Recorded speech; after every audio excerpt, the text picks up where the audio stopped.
Hello again, everybody.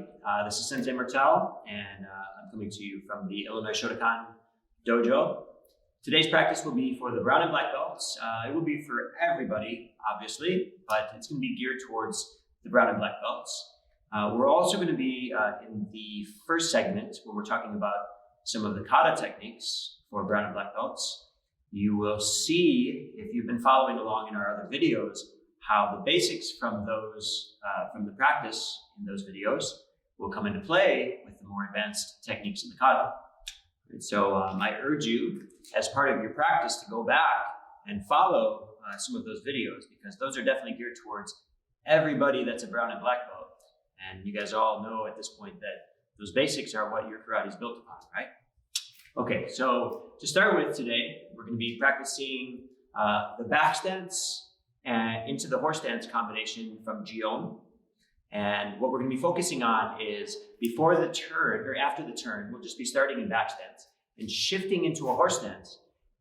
At that time, making sure that our back foot, the one that drives us in that direction, is coming across and ending up with our toes pointing straight. We talked about the same thing when we were doing the front stance to the horse stance for the purple belts. Okay, so once we get the stances down, then we'll add the block and the punch. And we'll add the rotation, and we'll move on. We're also going to be practicing the first ki-ai in basadai, the side thrust kick in basadai. And the details, we're going to break that down and kind of take that apart and put it back together again for you. We'll be practicing some of the rotation into a back stance that you do in kankudai. And we'll be doing the first couple of steps in empi, and also a couple of moves in kankusho. So if you know those katas, obviously that's going to be a benefit to you. If you don't know those katas, that doesn't mean that you have to skip that part of the practice. These are definitely things that benefit you in other areas of your karate, right? So let's start with the bow, of course, feet together. Great. Okay, and now starting with the back stance, I want everyone to turn to your left, just like you would in the kata, and make sure you're in a good back stance. And what we're going to do is just take this power that's built up in our back leg and push our body in that direction. So this foot will move forward first, of course, and then bring your toes with you to make sure that the edge of your foot is straight ahead at the end of the shift. Okay? So we'll shift this way, and then we'll turn and shift the other way, and we'll just go back and forth. Okay? Ready? Shift. 1. And now turn and slide your foot back. 2. 1, 2. 1, 2. 1, 2. 1, 2. 1, 2. Very good. So now we'll start from a standing position, and when I count 1, you'll do the back stance and the horse stance in one direction. And when I count 2, we'll do the back stance and the horse stance in the other direction. Okay? So from a standing position, step out with your left. 1, 2. Good, and back. Ready? 1,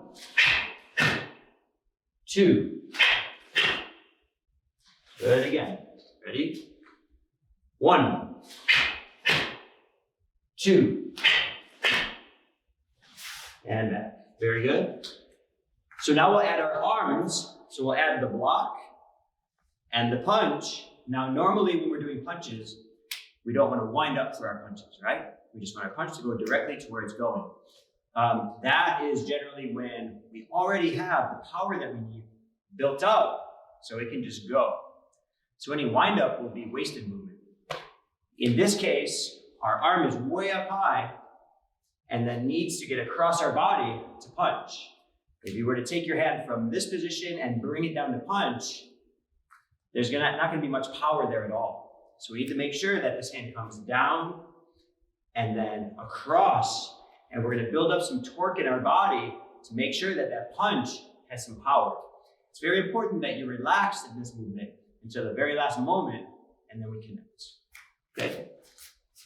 So starting in the back stance, this hand up high, elbow as high as your shoulder, this hand down, Parallel with your thigh is a good marker. Now relax your arms. This hand will come up across, this hand will come down, and then shift and punch.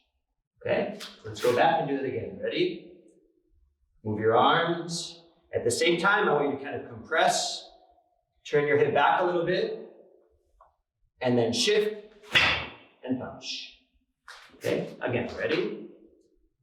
1, and back. 2, and back. 3, and back. And as you can see, you want to increase the speed as we go. If you start with a full speed and you haven't corrected the technique first, then you'll really just be reinforcing mistakes at a high speed, right? Which is not what we're looking to do. So we'll be practicing the same thing on the other side a few times.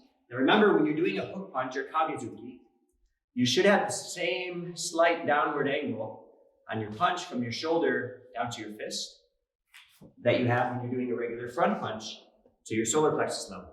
All right, so if you put that punch right in line with your solar plexus, bend your elbow, this is the line and the position that we want for our hands. Ready? Move your arms first, compress, and punch. Good, and back. Ready? 1, and back. 2, and back. 3, and back. 4, and back. 5. Very good. And I urge you to pause the video and continue practicing a few times and get more of the repetitions in before we move on to the next section.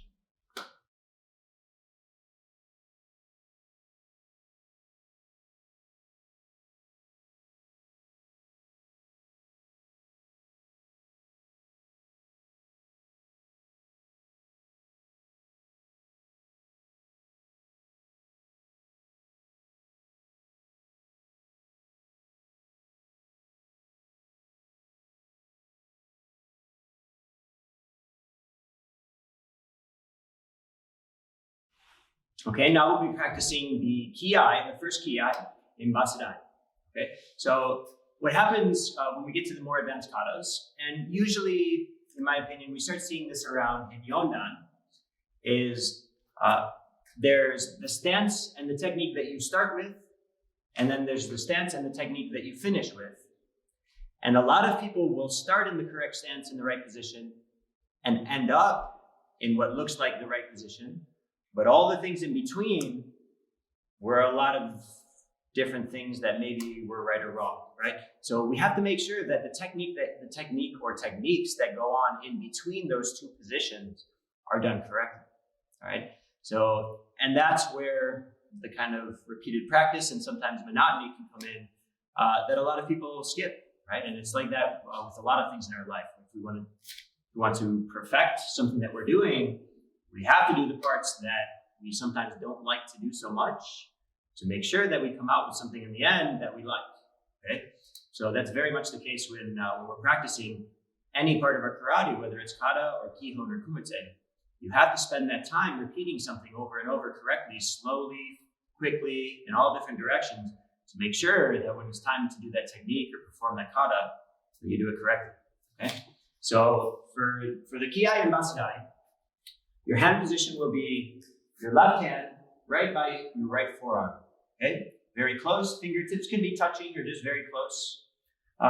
You'll see when I first learned the kata, we practiced a lot with keeping our thumb out. It's a more realistic position if you were to be grabbing on. But you notice a lot of people practice this technique now with their thumbs in. And really, the reality is the bunkai doesn't change based on where your thumbs are, okay? So we're going to start with our thumbs in and our hand by our forearm. And I want you to leave some space in between, kind of like a triangle. And that's where our knee is going to come up. Okay, so we're just going to practice a few times bringing our knee up and down in between the space in our arms. And while you do that, I don't want your arms to move. So it's a common mistake. One of the first mistakes that we see in this sequence is that when the knee comes up, the arms start to move. But they need to stay still for this part. Okay? the movement of the arms needs to come at the same time as the extension of the kick. All right, so let's start in this position. And you'll be facing this direction with your right hand out, right? Remember, okay? So I'll mirror you now. And when I count, you bring your back leg up and down. Try to bring it right in between your arms, up and down without moving your arms. Okay, ready? 1, 2, 3, 4, 5, 6. Good. Simple, right? So that's a good way to practice when you're practicing on your own. When you get to that section of your kata, just stop and repeat that movement several times just to reinforce that you're keeping your arms still while your knee is coming up. Okay? So now the next segment is going to be the actual kick and pull that goes along with the kick, right? So we always practice, a lot of times we practice pulling or draw hand with our techniques, right? And the idea is you could be pulling your opponent as you're striking, okay? And that creates more power, keeps them at the right distance, and creates more power for the impact of the technique. In this case, we'll be pulling with our arms as our kick is extending to the knee. You can see how that can be very, very effective and very painful, right? So we're gonna start with our knee in the air, and as we kick, we pull. Now, you may have learned that the pull is this way with your palms facing down, which is fine. I personally prefer to have rotation on the technique. So when I pull my hands back, I rotate that. Try to make sure that both hands come back to the same position and practice the way that your sensei has taught you and be confident with that way. And make sure that the pull stops at the same time as the extension of your leg. And as we talked about in some of the earlier videos, the pivot of the leg that you're standing on, okay? So your leg needs to stay bent. Very important. Your heel will pivot in the direction of the kick. So as I kick, my heel will go in the direction of the kick. So now I have extra power and momentum going into that kick. Now, if I stand up at the same time as I'm kicking, then all of that power that I was adding is lost because I'm pulling it away as I stand up, right? I'm not going to say that the kick would not be effective, but certainly not nearly as effective, okay? So I want you to bring your knee up and start in this position. This leg bent, this knee up, arm still, pivot, kick, and pause, and then step down. And we'll focus on the step down later, but I really want you to emphasize the kick and the pull and stop and have that moment. You should feel like you have a lot of connection at that moment. Think like your heel is like the brakes. And right when your heel hits, everything stops right at that moment. Okay, so let's try a few of them together. Ready? Bring your knee up. Now kick, pivot, pull, and then retract. Good, and let's do it again. Ready? Knee up, kick, retract, and down. Good. Knee up, kick, retract, and down. Good, and now I want you to do 5 more of those on your own, and then we'll add the next part. Okay.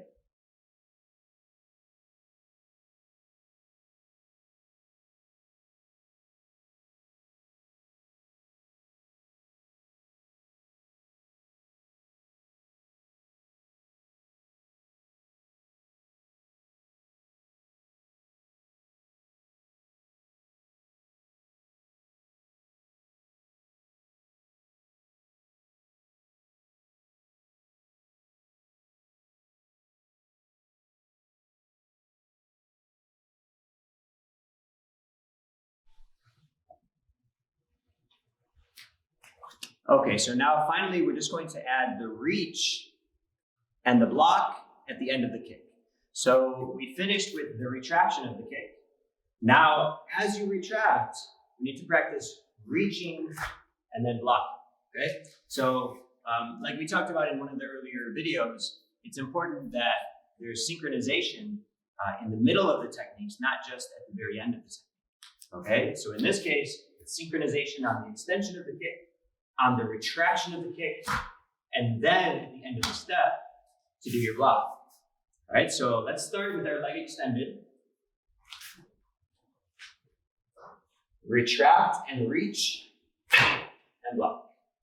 Okay, remember we're focusing on the timing of the retraction and the reach and the step and the block. Okay, so let's do it again. Ready? Leg extended. Remember, this leg should be bent with a pivot. Ready? Reach, retract and reach and block. Good. And again, extend, pause, reach, and block. Very good. Again. Go. Excellent job. And now I want you to do that one 5 more times. And now, once you've done that, we'll put it all together.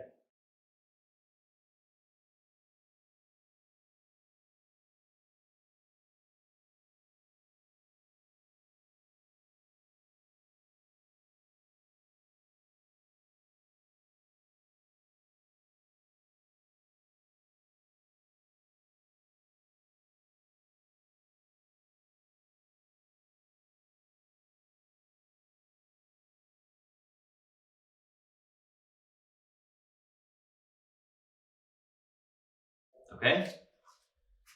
So we'll be starting in this position. Our knee comes up.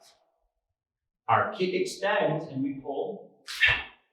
We reach and block. So now we'll do it 5 more times, and each one will just shorten the gaps in between the sections until we kind of put it all back together. Ready? Knee up. Kick, reach, block. And again, knee up, kick, reach, block. A little bit faster. Ready? Knee up. Good. A little bit faster. And now at full speed. Very good. Continue to practice as much as you feel necessary, and we'll move on to Kankudai.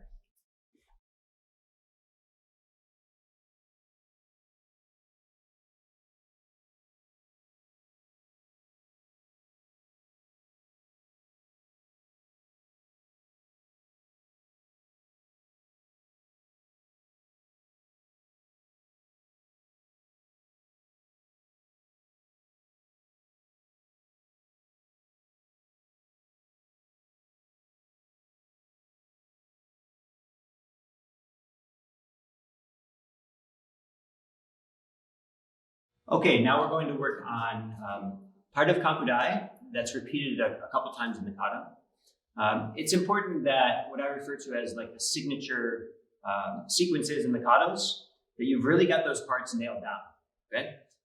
So throughout the various black belt katas especially, there's often repeated sequences where you'd recognize the kata even if you didn't know it by describing it like, oh, they did this part, a couple times, they repeated it, they turned around this certain way a couple times, right?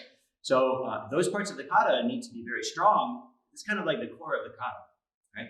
So in Kankudai, obviously in the beginning section, there are these strikes, the kick, and the turn into the strike again, right?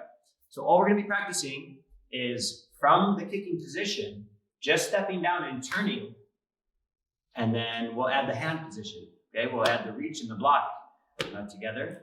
And what I want you to do is just practice these parts of the kata that we're focusing on enough times that they're polished up and they're very strong and you feel confident with them.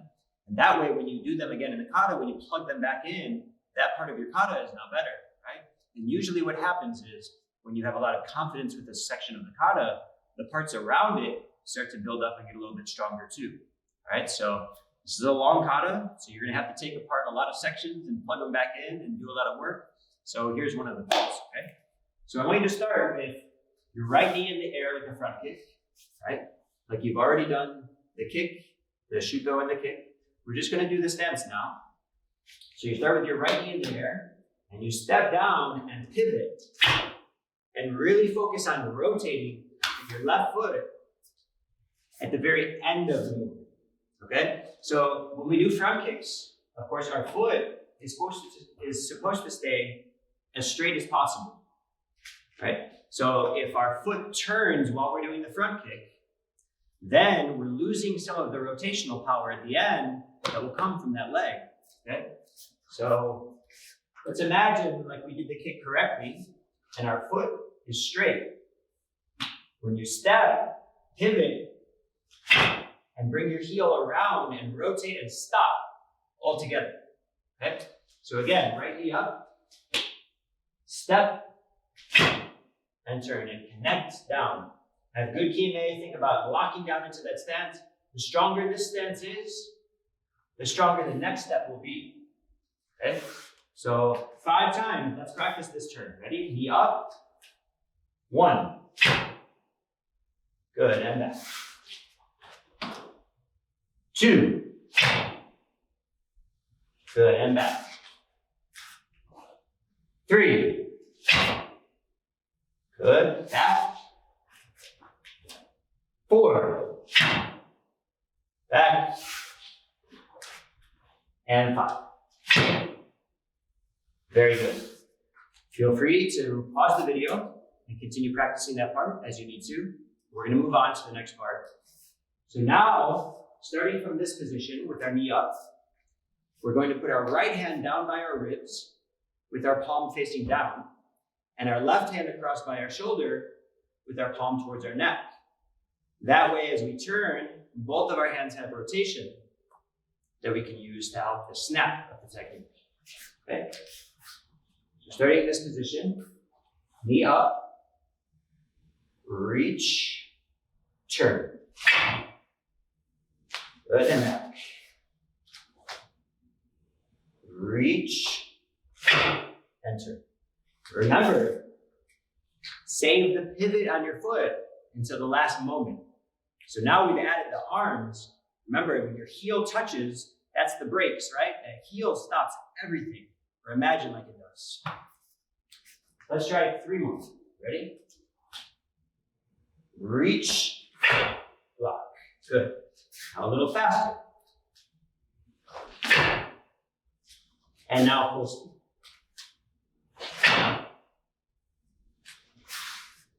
Very good. And again, continue to practice as you choose.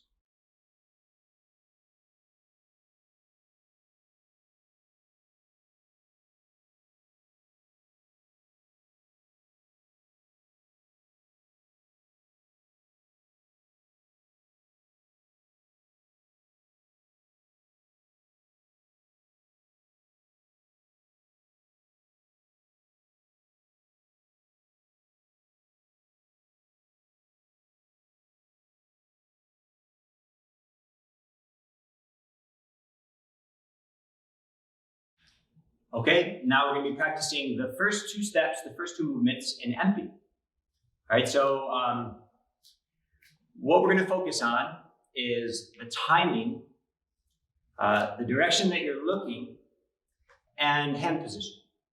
Okay, so when we start empty, whether you know the kata or not, that's irrelevant. You can practice this and benefit from it. When we start empty, our left hand will be open and our right hand closed on our side. When we step out and do the first block, our body will drop, but I want you to leave your arm as if it's being held at that same height. Okay? So as your body drops down, your arm will continue staying, it almost seems like it's coming up because your body's dropping behind it. And then once it reaches the correct point, the correct height, then you'll extend and block. Okay? So you'll drop down, relax your arm, and then turn and block, okay? Now, the other hand will be relaxed. We'll kind of do the same thing. It'll be relaxed and just kind of hanging out there until the moment that you block, and it'll rotate and pull back, and I want you to bring that hand against your body, okay? Connect it to your body. I don't want you to hit yourself to try to add sound. What we're looking for is the connection, the feeling of connection. When your arm is pressed against your body, your muscles connect and you're stronger than, right? Obviously stronger than if there's space there, right? So don't be afraid to make contact and connect your arm to your body at the moment of the stop of the technique, or your key man, okay?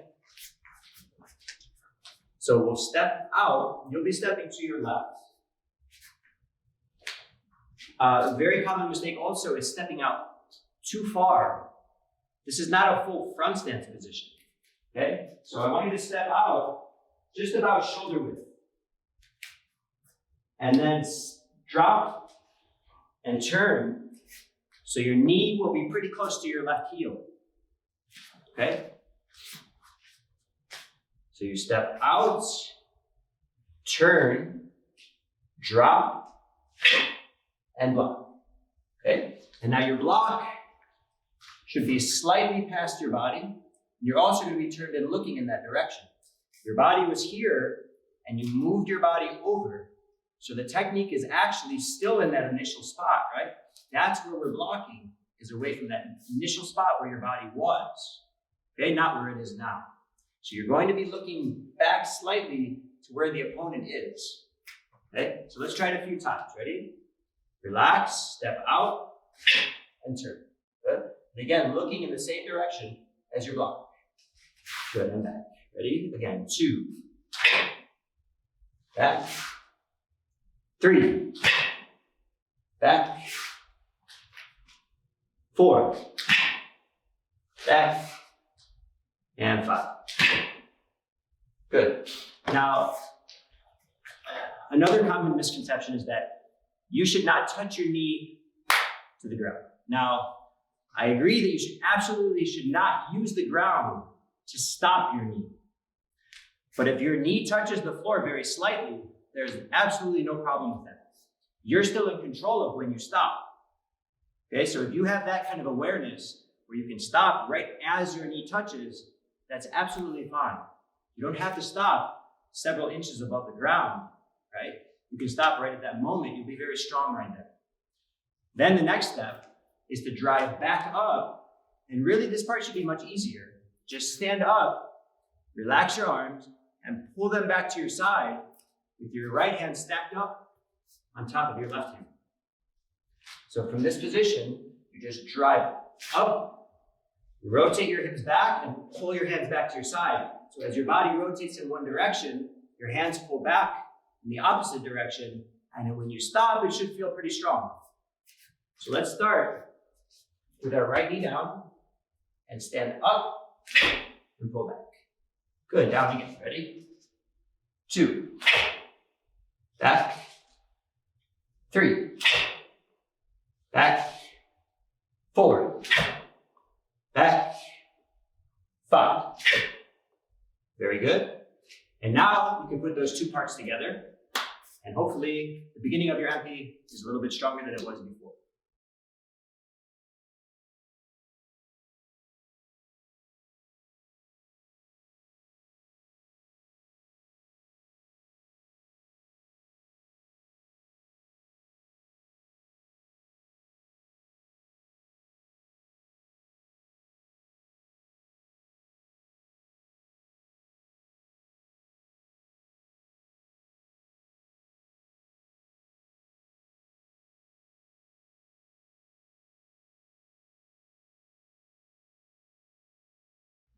Okay, in our last parts for the kata practice for brown and black belts, we're going to be talking about Kankusho.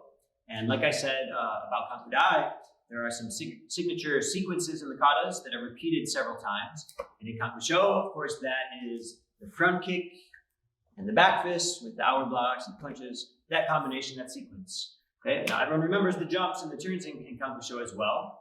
And obviously you'd like to be good at those. But it is far more likely and far more important, in my opinion, that you can do these sequences that are repeated over and over in the kata correctly. Okay? So what we're going to be focusing on is actually kind of similar to what we talked about in Pasadai, and that's the pulling along with the kicking. So now in this case, in Kankusho, the hand position is similar but not the same. Okay, so we're going to be starting with our left hand, thumb tight against your fingers on your wrist, okay? Your other hand will be open in front of you, elbows in. So you'll actually be grabbing onto your wrist here. And when we kick, we'll be pulling both of our hands back to our side with your left hand stacked on top of your right. And as your hands reach your side, your foot should be fully extended, your leg should be fully extended in a front kick position, okay?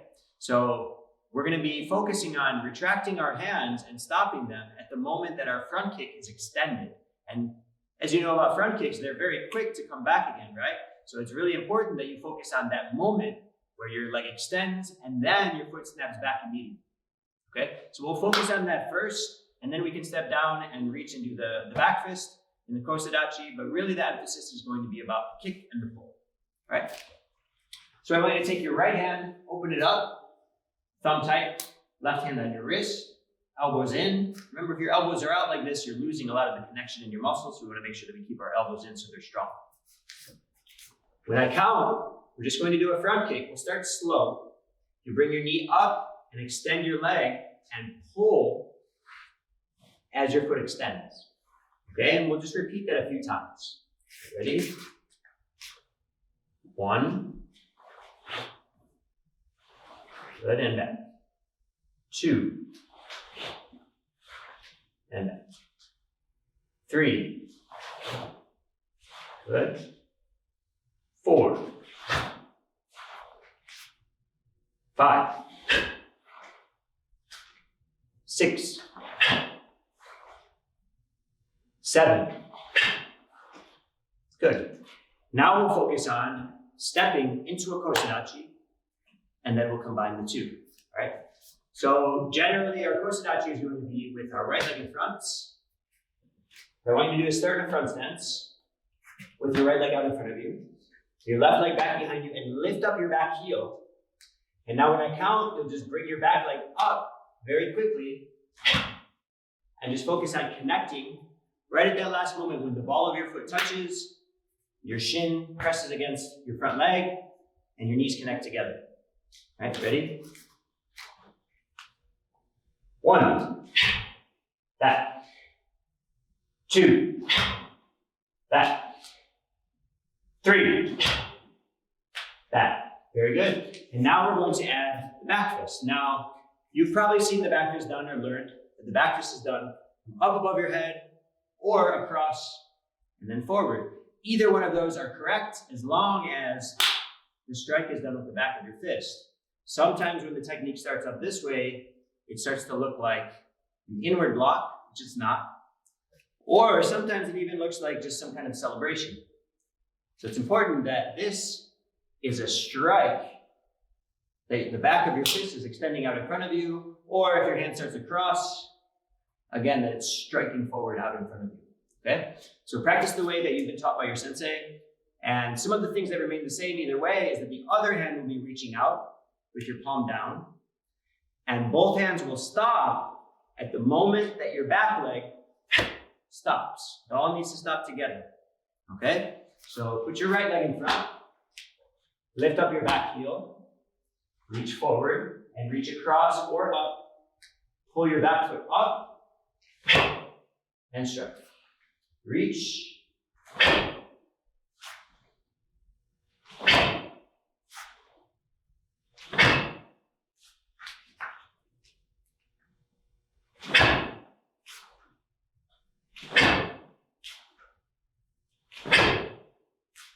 Very good. So now we'll put together the kick and the step and the strike. Okay. So we're going to start with our hands back on our side, like we've already done the kick. Okay? So bring your right knee up, hands back to your side. Now, as your right foot steps down, you reach, and then when your back foot comes up, you strike, like we just practiced. Okay? So hands back on your side, knee up, reach, strike. Again, hands back, reach, and strike. Okay? Now facing you, hands back, right knee up, reach and strike.